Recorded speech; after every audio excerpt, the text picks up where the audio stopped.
It is Friday. You must be able to share your slides now, your co-host. Right, lovely, good. So what am I doing? I need to be on the right page of my Udemy flip flop. No, that's okay, right. Hold on. I thought I'd set myself up to go to an immediate, oh, hi, Anna, come in. Hey, Anna. Let me go make sure I'm on the right page. And then I can share my screen and we can all pretend that this misunderstanding never happened. I've already forgotten it. Wonderful. Excellent. So while you set up your screen, I'll do your introduction. Wonderful. Gives you some time to set that up. So guys, we have the honor to have Mars Lord here. Award-winning doula and birth activist Mars Lord has been a birth keeper for well over a decade. After attending the Paramana doula course with Michelle Dawn and Liliana Lammers, a spark was lit within her, and the passion that she discovered for birth and supporting parents has fired her soul ever since. She has had the privilege of working with hundreds of families, a birth activist with a desire to see the coloring in of the landscape of birth and finding out the reasons for the maternal and neonatal morbidity rates among the BAME community. Yeah, we're going to lose that phrase. Continue on. Yeah. Mars created Abuela Doulas, a doula preparation course primarily, but not exclusively, for women of color. Her desire for reproductive justice led to the creation of the Reproductive Justice Retreat. Mars was recognized in the Mayor of London's Hidden Credits campaign and continues to speak out for cultural safety and reproductive justice. The stage is yours, Mars. Thank you very much. Well, let me share my screen. And oops, now I've got to get rid of that bit and that bit so that I can press that bit. Lovely. Love Zoom. It just gets me every time. Okay, so good afternoon. It is so lovely to spend this time with you all. And I really hope that it inspires some questions and that you feel free to ask questions as we go along. Let me move that out of my vision.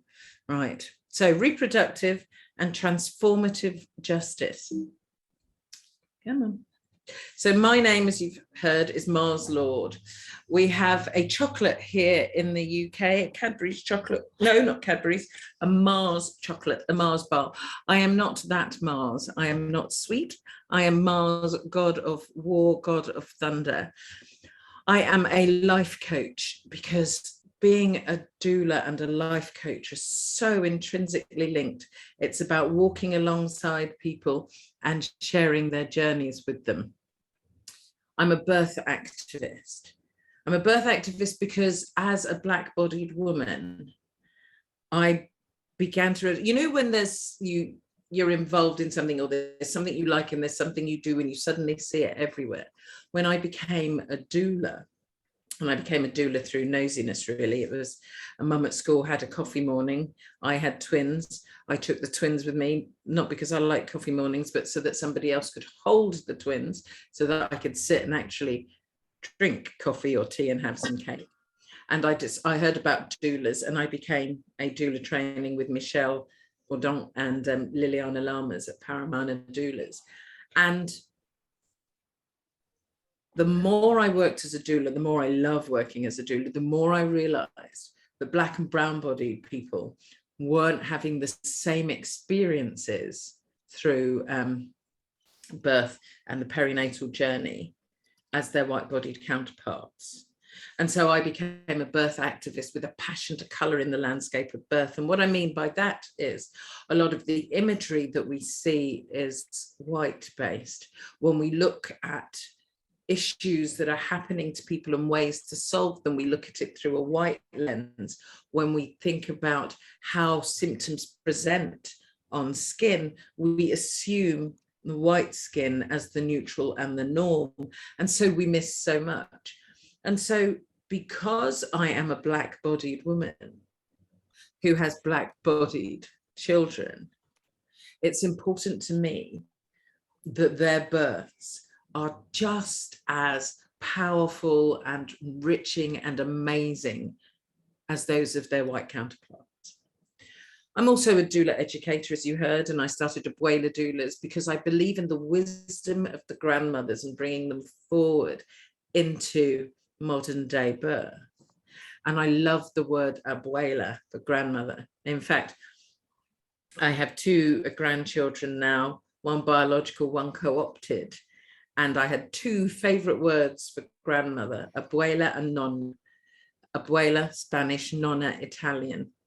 And my grandbabies call me nonna because my work is abuela doulas. And I train doulas because there is an assumption that birth is birth is birth is birth is birth, and there's no looking at the intersect. There's no looking at the different layers that come attached to brown and black-bodied people. There's an assumption, once again, of white being the norm and the neutral. That doesn't mean that having a black body is means that you're going to have a terrible outcome because black bodies are frankly crap at giving birth. Can't be true, otherwise it wouldn't be the global majority. But what we find is because we are black, because of anti-blackness, because of anti-black racism, black and brown bodied people have a much more difficult and experience and worse outcomes. I'm a great believer in taking action. I think we spend a lot of time talking about reproductive justice. So before we do get into talking about reproductive justice, here are just some of the actions that I take. Abuela doulas, as you've heard, speaking at conferences and places like this. Rooted, become a birth keeper, which is my lifetime access doula course, where they get live weekly calls and they're just continually learning.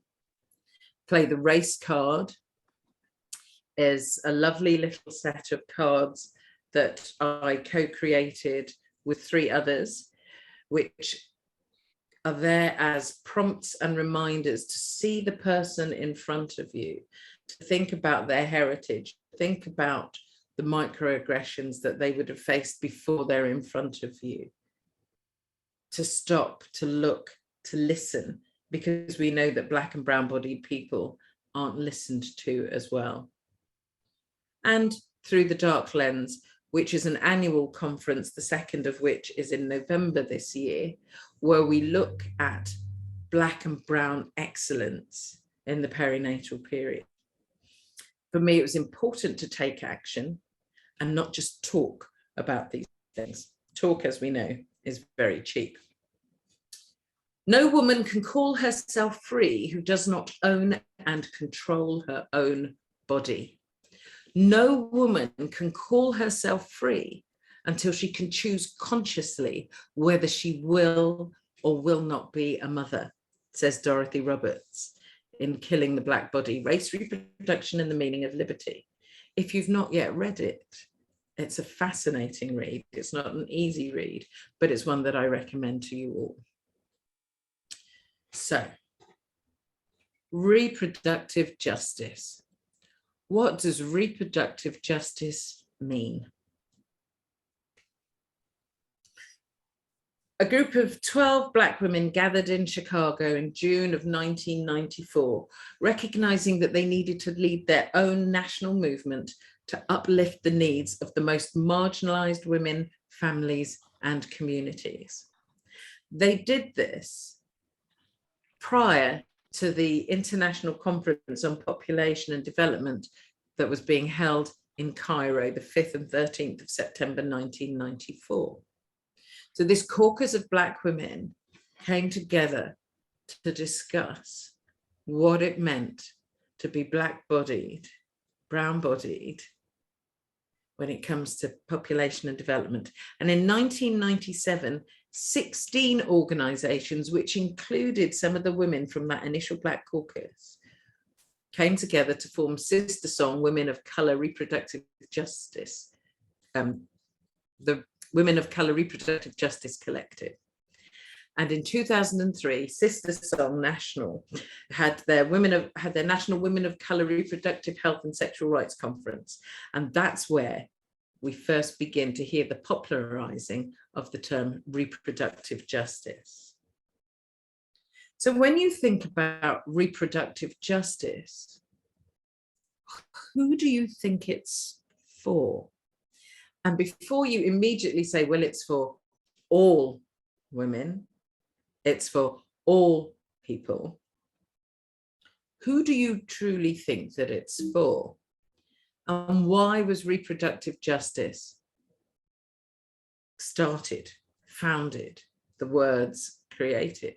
It's for Black women, Indigenous women, women of colour, the LGBTQIA+ community. Yes, of course, it's for white-bodied women too. But when your body is white, there's an assumption within the system, within the structure, that everything is being done for you anyway. And when we're looking at justice, justice meaning that there's fairness, that there's representation, that there's choice, that there's access. These are the people who have the least of it. I have a gorgeous friend, Nicholas, and Nicholas and I talk about things like this all of the time. One, because he loves me and loves the work that I do. Two, because he's considered about when he thinks about anti-Blackness, anti-Black racism.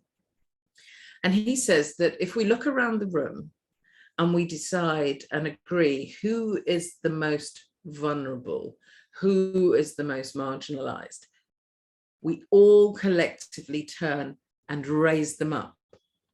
Then what we do is we look around the room again. Who is the most vulnerable, the most marginalized? And we raise them up and we look around, and this is a continual motion. Now, we know that when you raise Black women, you raise all of society. Because I'll give you an example. Here in the UK, we have on our TV adverts, on the commercials, over the past few years, we've had, since the murder of George Floyd, we've had some flutters of people saying it's outrageous, why can't we see normal people on the TV?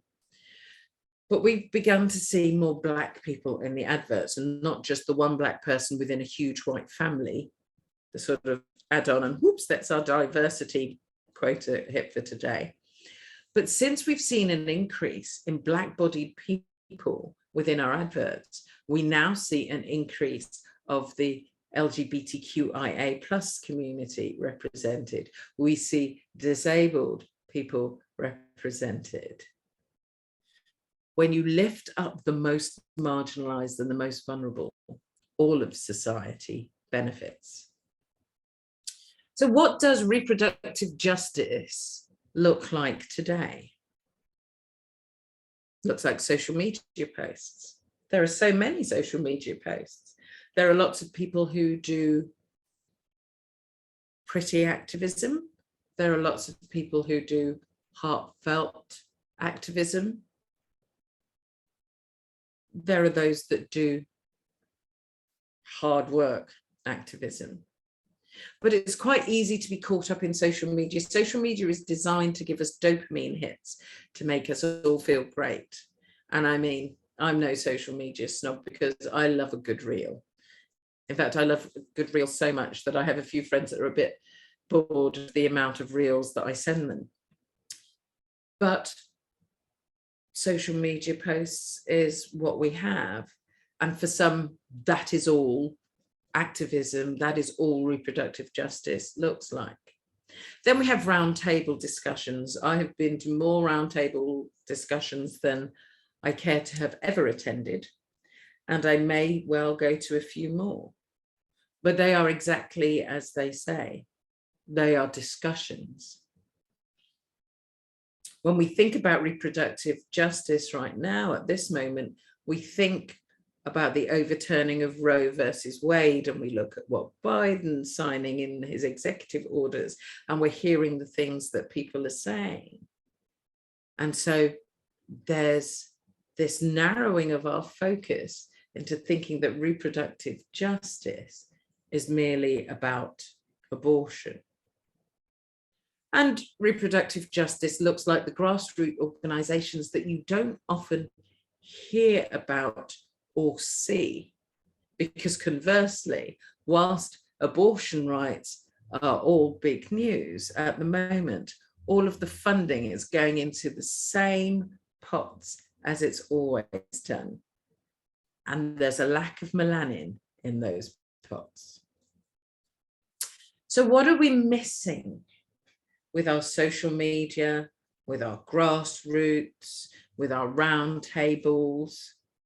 What are we missing?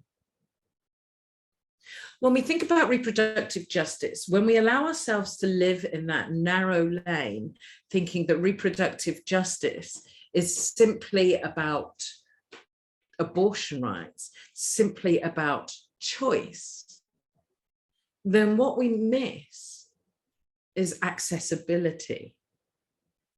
Who has access to choice? Who has agency to make choice? Who is allowed to make choice? Who are the choice makers, and who are they making the choices for? So have we lost the thread? Have we lost the thread of what reproductive justice is? Are we caught in narrow bands and narrow strands, and this is reproductive justice? Or does reproductive justice become a wider thing? Is it a tapestry rather than a simple square? And that missing thread, what are we not seeing in the picture? And I think we have to continually ask ourselves how we as individuals define reproductive justice, how we see others outside of us defining reproductive justice. But we have to remember to center the people who reproductive justice was created for. It puts me in mind of the Me Too movement that Tanara Burke created for the Black creative who was at the bottom of the pile, who was being sexually abused and assaulted and exploited. And her movement was moving along, and she was raising her voice. And then it became co-opted by white-bodied people. And suddenly Me Too was no longer about the marginalized and vulnerable at the bottom of the food chain. The Me Too movement became about white-bodied women and what white-bodied women were experiencing. And we know this because we look at all the stories, we see the global news, and we see the people who are punished and how they are punished. Oh, hello, somebody that's not muted. Feel free to join me. So, what are we missing? Have we lost the thread? Who is reproductive justice for? As we look at reproductive justice, we have to bring in the intersect of transformative justice. Now, you might think that these two things are the same. Reproductive justice is about talking about the marginalized group, the marginalized people, the marginalized communities. Reproductive justice is about giving them access, about giving them choice. Transformative justice is the work that we have to do to ensure that reproductive justice can happen. Because none of these things happen in a vacuum. Transformative justice uses a systems approach. It's transformative relational and educational opportunities. We know that there are systems that we all go through, live through, work through. And this is where change has to begin. As Ava DuVernay says about the system, it's not broken. It was built this way. It was built to oppress. It was built to control. It was built for profit. It was built for political gain and power. It lives off of us. So often we hear, oh, the system's broken. When we say that the system is broken, what we mean is it's not my fault. Nothing to do with me. Those pesky black and brown bodies that just keep falling and failing because they're weaker, eugenics people, because they're not capable. And now they have a broken system. Oh, what could we do? But the system isn't broken. It's never been broken. Let me give you an example, because I do love an example. Seatbelts. So here in the UK, a few years ago, we discovered that seatbelts weren't designed for everyone. Seatbelts were designed for white-bodied men, tall white-bodied men, which means that seatbelts, as useful as they are, aren't completely fit for purpose. What if you're a woman and you have lovely breasts that get in the way of the seatbelt? Or you're a pregnant person that gets in the way of the seatbelt? Or you're a child that gets in the way of the seatbelt? Seatbelts aren't broken. They were just built that way. The system that we have globally for birth isn't broken. It was built that way. Let's look at birth across the globe. Birth across the globe has changed because of the white Western view of how birth should be. As the colonizer went over to the different nations and continents of the world, they took with them their practice, the way women should birth, the way doctors were at the top of the hierarchical stand. This is how birth works. This is the maths, the measurements, the timings. This is how it works. This is the maternity system we have built.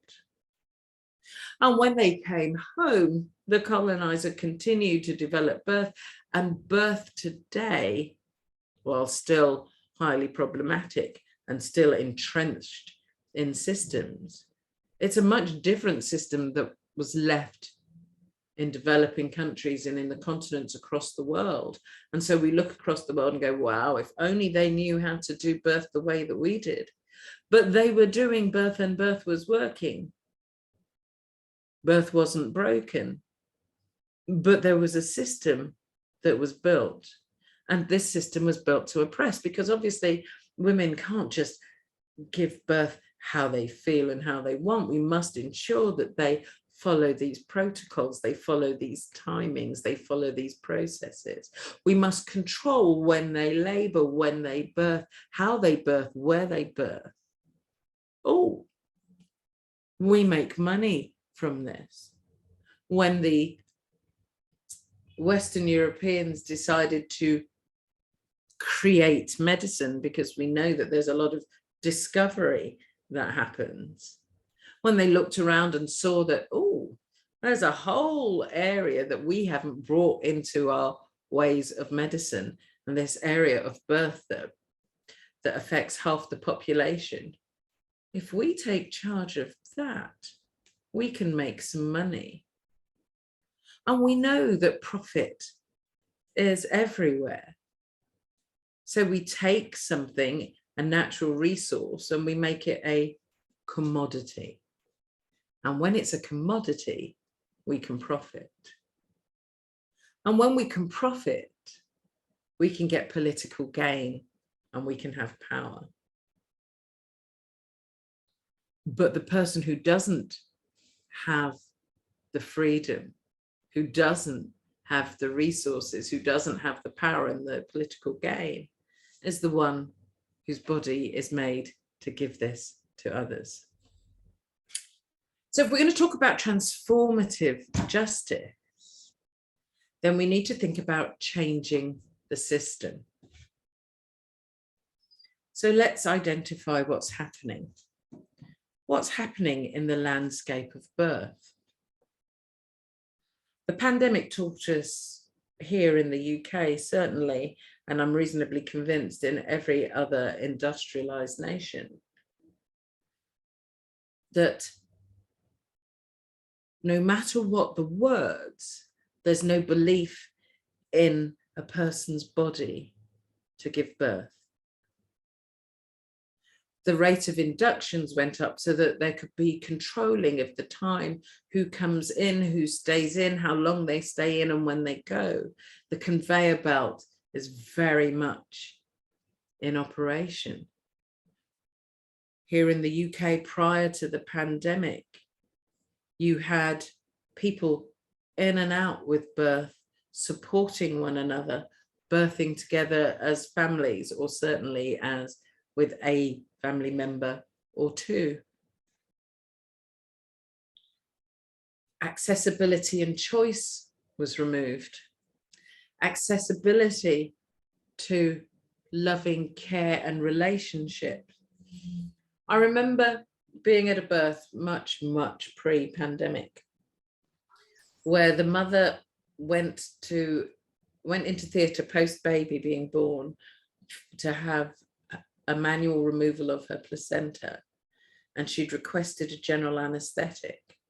The hospital's policy, which sounds like a good policy in theory, but clearly policy and common sense don't walk together always, was that the mother and baby had to remain together 24/7. There's nothing wrong with that, Mars. Why are you making an issue out of this? She was going to undergo a general anaesthetic. The father was there, and we had to argue with the midwife to allow him to keep hold of his child whilst the mother was in theatre. And the midwife was upset. I'll be with the baby, because somehow the system is in charge of all things. This might be your child, but I get to decide what happens with your child. I get to be the one to do what I think your child needs at this time. You have no access. And we saw things like that just increase through the pandemic as the doors started to be closed and the walls started to go up, because here's the perfect reason: to make sure that we lock down the system. So what's happening in the world of birth? What's happening in the world of conception? What's happening why we have the Roe and Wade debate? What's happening with bodily autonomy? When we know what is happening, then we can begin to create a strategy plan.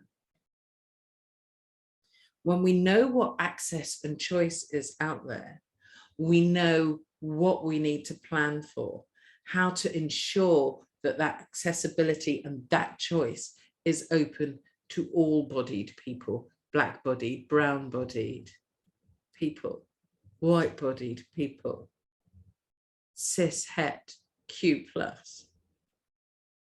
But we need actual action. We have all of the research. We have so many papers. We have so much dissemination of papers. We have roundtable discussions talking. Arthur himself is changing his table and making it square because people are taking the mickey. I was going to say something else, but I don't want to offend those of you who don't swear with as much freedom as I do. And when we create this strategy plan, we have to ask questions. Who does this benefit? Does it benefit me, the system, or does it benefit you, the person accessing the system, the person who gives birth within the system, the person who decides whether or not to remain pregnant within the system, the children that we bring into the world, the children that we don't bring into the world? What are the benefits and who are they for? And what are the consequences of these actual actions? So I was part of the legal inquiry into Black maternal health, which was run by birthrights.org.uk. I think you've all hopefully by now seen that report. We talked to and listened to service users, people who were birthing, about their experiences. We talked to the caregivers, the healthcare professionals. We talked to the organizations. We put all of the results into a report and we sent the report out.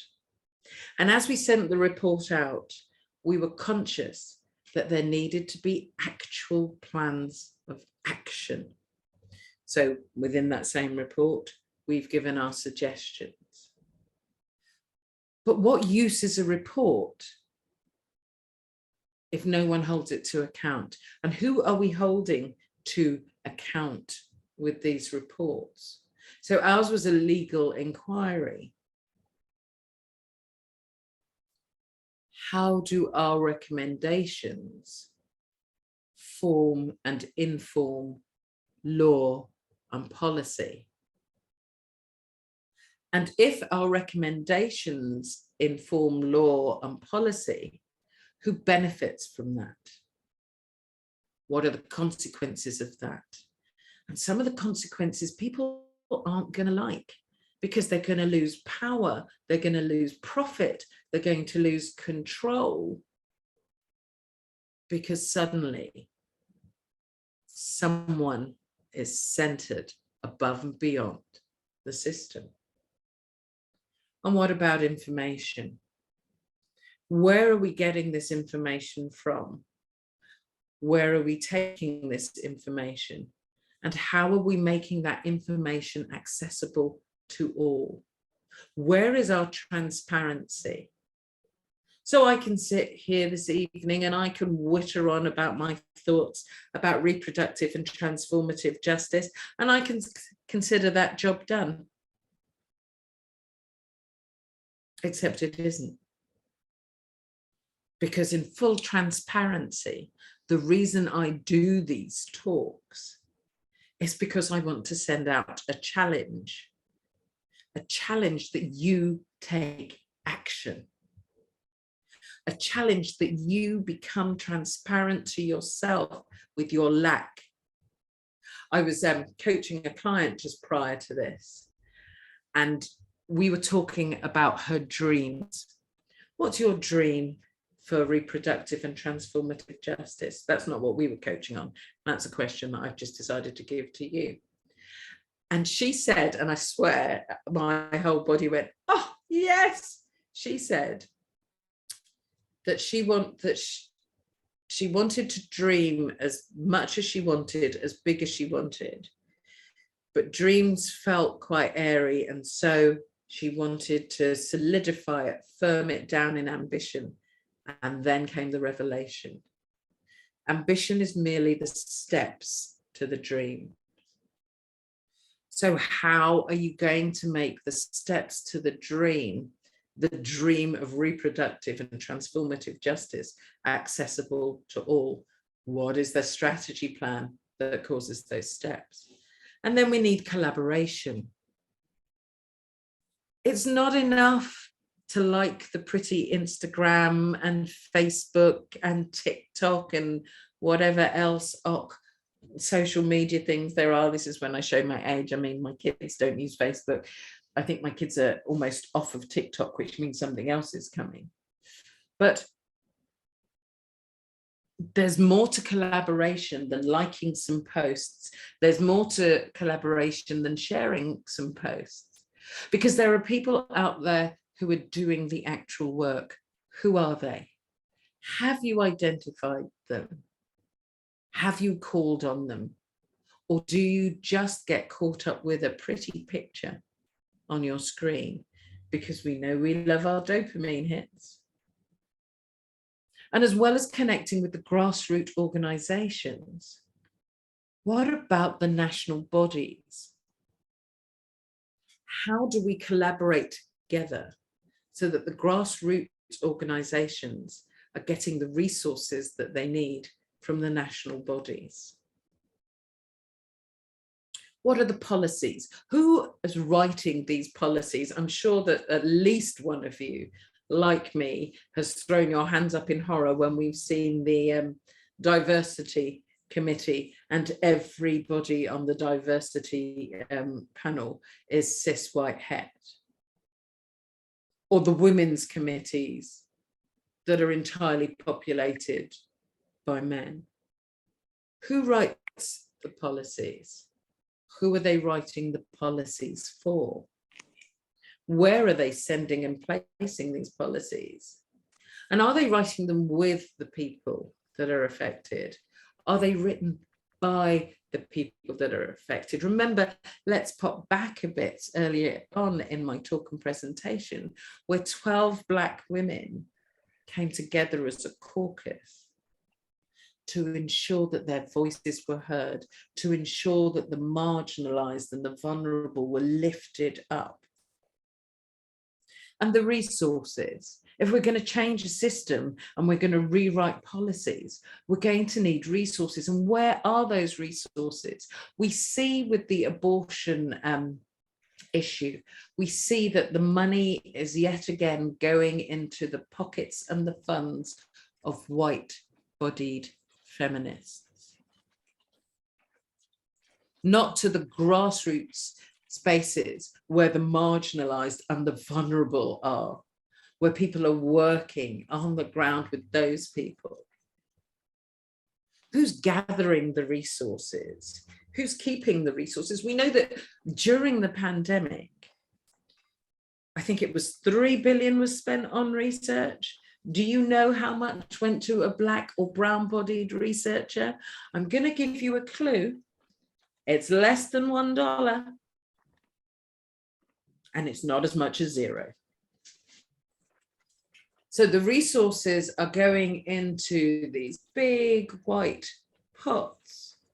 But once again, like with the Me Too movement, the people who are suffering, the people who aren't getting, the people who aren't being gathered, who aren't being resourced, are the Black and brown-bodied and the marginalized and the most vulnerable. So when we think about our relationships, if we're going to change a system, it has to be a relational thing. Who are we engaging with? Are we engaging with the ones that shout the loudest, or the ones that work the hardest, or the ones all the way in between?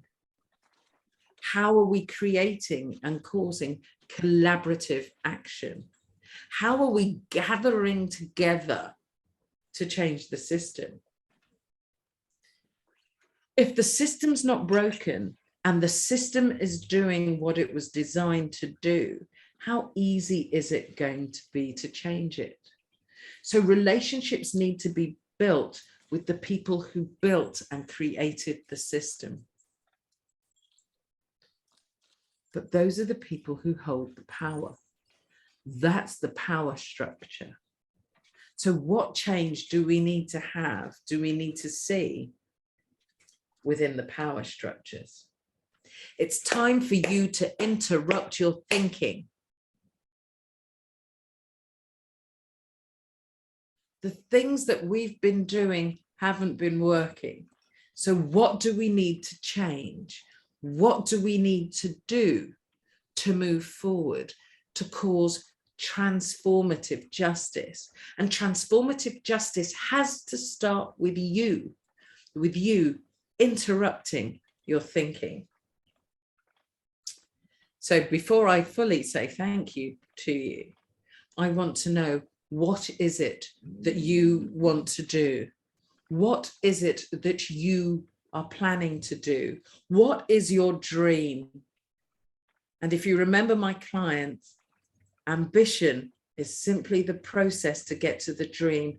What is your ambition for reproductive justice? How are you going to be transformed in your thinking about reproductive justice to ensure that transformative justice happens throughout?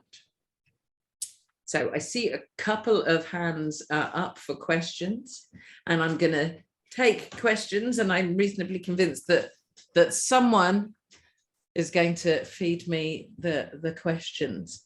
But as I said, I am Mars, like the planet and the god of war.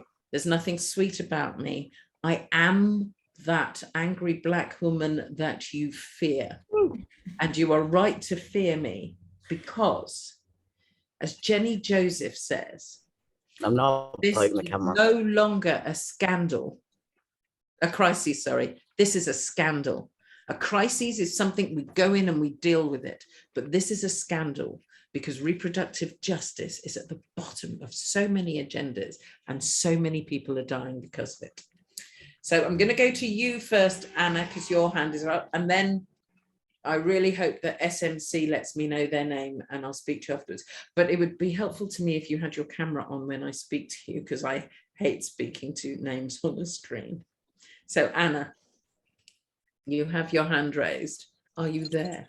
Yes, I'm here, and sorry, cooking, so I won't turn the camera on.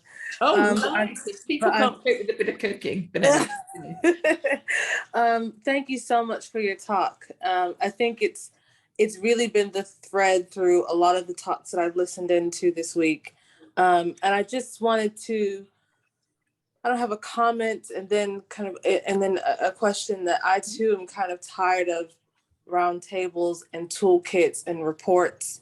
And sometimes I think when you're in the reproductive justice space, the birth justice space, you can sometimes be paralyzed with just the same rhetoric, the same, kind of things happening, another report, another this, another that. And even, as a researcher, I'm kind of getting already fatigued of the kinds of research that we do. We don't focus on really, I kind of get annoyed by just, we need to hear stories. Well, they're not just stories. Black women's experiences are a source of theory to help us make change. And I guess I want to ask you, for people who are on the ground like you doing this work, when do we stop asking for funding, stop asking for permission to do the work that we know that needs to be done? And how do we, as individuals, grassroots organizations, start to network and kind of to what Donna and Davis talked about earlier about mutual aid? How do we start to create those systems where we don't have to depend on a generous donor who thinks that Black is the new flavor of the week and they want to donate to that cause? I mean, we simply stop. So I look at the abuela doulas that I founded in the sea of white doula training courses, where I was told by the organization that I was then part of, who take pride in accrediting doula courses, that there was no need for any more, whilst more white-bodied women were creating courses and they were being accredited. And when I decided, you and the horse you rode in on, and I created Abuela Doulas, they wanted to charge me 3 times what they charged anyone else to accredit my course. And I thought, oh, do you know what? It's time to ignore that nonsense. It's time to do what I want to do, which is reach Black and brown bodied people, which is to see representation within the birth world. How do we stop asking for funds? I mean, I'm a great believer in not beating myself up against brick walls, Do I think we should stop asking for funds? No. Do I think we need to get creative with how we make things happen? Yes. And that happens in the collaboration. And collaboration is a risky business because some people want to be pretty and want to be seen as the voice and seen as the one who's doing the work. So you as an individual have to do your due diligence. What is it above and beyond the rhetoric that they are sharing? What is it that they are bringing to the table? How do you work with them? And when you work with them, do they want to be elevated, or is it truly a collaborative thing? Stop asking for permission. Build your own table. Pull up all the chairs that you want. Don't wait for other people to do it for you. Because frankly, if a system benefits one group of people, why on earth would they dismantle it? It makes no logical sense to dismantle it. So then maybe it's time to create our own systems. We've seen here in the UK a rise in the number of black-bodied people who are giving birth unassisted. Before you all clutch your pearls in your knickers to yourselves, I have no problem with them doing that, because I don't believe that the maternity system is the safest place to give birth, nor do I believe that we need people to enable us to give birth. However, the caveat is, I do believe in the work of midwives and doctors, and I do believe that when you need help and support, you should reach for it and be able to access it. There's no easy answer to your question, Anna, because we've been banging our heads against that brick wall for many years, and the funding ain't coming from them, because that means they are paying to dismantle a system that they built to benefit themselves and punish us. So in our collaboration, what are we bringing? We know within our communities that we have our wealthy, and our wealthy can start to put their money where their mouth is. We know that we can share resources and barter amongst one another to work collaboratively. I'm sorry that my answer isn't, oh, that's easy, stop doing it and it will all happen. It's fucking hard work, and it's going to continue being hard work, because we know that society and justice is built off the back of black-bodied women. So for our white-bodied, our white passing, and our light brown-bodied people, it's time you stepped up to the plate. I'm sure you've heard many times, we tired, we're so tired, we couldn't be more tired. But we can't dismantle systems that were designed to punish us. So this is where your places of privilege come in, and this is where you step up to the plate and work alongside us. And when you get asked, hey, can we give you money to support your work? How's this for a radical idea? Yeah, you see that struggling black and brown bodied grassroots project that's been doing the work for ages? How's about you give them the money? Not going to happen from a lot of people. Phoebe. Are you still there, Phoebe? Your hand is raised.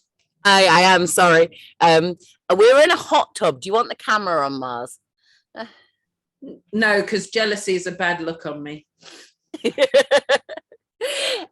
Yeah, my question is kind of slightly different to this, but I just kind of, throughout that last answer, I was just thinking about Audre Lorde, and the master's house will never dismantle the master's tools will never dismantle the master's house. Indeed. And yeah, that's yeah, it's just yeah, I love what you say so much. My kind of question stroke comment about what we're going to do about it is thinking with my birthrights head on, which obviously just published Systemic Racism, Not Broken Bodies. And we know that Black and brown women and birthing people do not get the same choices as, for instance, just place of birth. And we know that home is the safest place to give birth for many women and all of those things. And kind of, I wonder if, and this is quite, I guess, quite a conceptual question, but we should actually view lack of choice as a microaggression, and we should actually start thinking about restrictions in choice as being a racist act. And kind of, where would that get us if we conceptualized it like that? Where would that get us? People don't like people don't like to hear about racism. They don't like to hear the word racism because it makes them defensive. If you say a system, they're idiots. if you say a system is racist, they don't hear the system is racist. They hear I'm racist. And so then people work to make it feel a little bit better for them. And so we talk about unconscious white bias. people. I'm Phoebe, sorry hold to on. everyone that I'm not on camera who doesn't know me. I am white, but kind of white people like microaggressions because that's something they can get behind without actually. So now we're gonna. So now I'm going. Let's talk about microaggressions and choice. Lack of choice is a microaggression. Phoebe, when you're going to talk about microaggressions, you have to talk about racial microaggressions because all things are co-opted. All things are co-opted by white-bodied people. There's this American comedian that I saw, and he talks about. It's just has me in hysterics every time. About white-bodied women swinging their Gucci boots over the fence of oppression to stand front of the line, right? But you need to talk about racialized microaggressions. I think when you talk about racism, you talk about anti-Black racism. Yeah.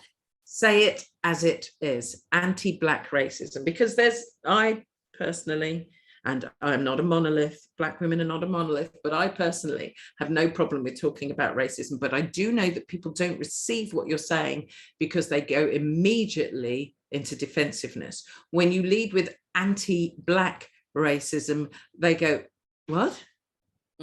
And then they engage in the conversation because you're saying something that they're not hearing all the time. Well, we both know you're going to talk about microaggressions. You need to talk about racial microaggressions because believe me, those Gucci boots have swung over and talk about the microaggressions of sexism. And we forget that the term intersectionality was not created by and for white-bodied people. Intersectionality was created for Black-bodied people and how the intersections of racism, the intersections of their lives are all affected by the same thing. So we have to be specific in what we're saying and clear in the terminology that we use. So, did I miss part of your question? What my kind of question was, because I was obviously doing the normal Phoebe thing of kind of going off on a slight tangent, and kind of, I think it is easier for me to say racism because I'm white, and it's more accepted when I say it. But my question really was that kind of the lack of choice is one of the things you said quite early on in your brilliant presentation, was about kind of the fact that we know kind of that Black and brown women are offered, for instance, less of a choice of place of birth. Kind of, this is something that came out in the birth rights report, and actually kind of conceptualizing lack of choice as an anti-Black microaggression, I think would be something really powerful in terms of turning the tide in how we see care delivery. And so your question is? My question is, would that be useful? Would be conceptualizing a reduction in choice as a microaggression be an anti-Black microaggression be a useful tool?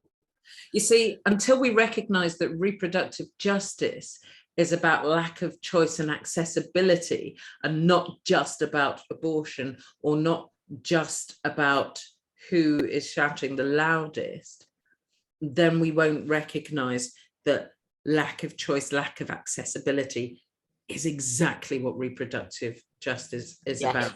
I agree.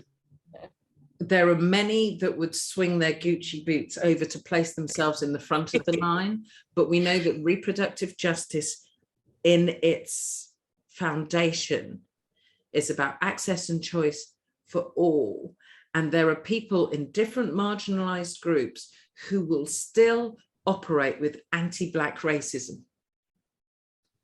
And it's very difficult to have a conversation or make an argument when the person standing in front of you is talking about their oppressions and they're oppressed and therefore, and therefore, and therefore. So we need to be clear when we talk about what reproductive justice is. And reproductive justice is that accessibility for all, accessibility of choice, accessibility of situation, accessibility of being heard in the space. Are there any other questions? Because I looked in the chat box and I've decided that you're all really kind of shy, or you're all still a bit, Mars, seriously, get off the stage. You were supposed to have been here at 5 and you swanned in with your glass of wine at 20 past. Are there any other questions for me? I don't know if we have much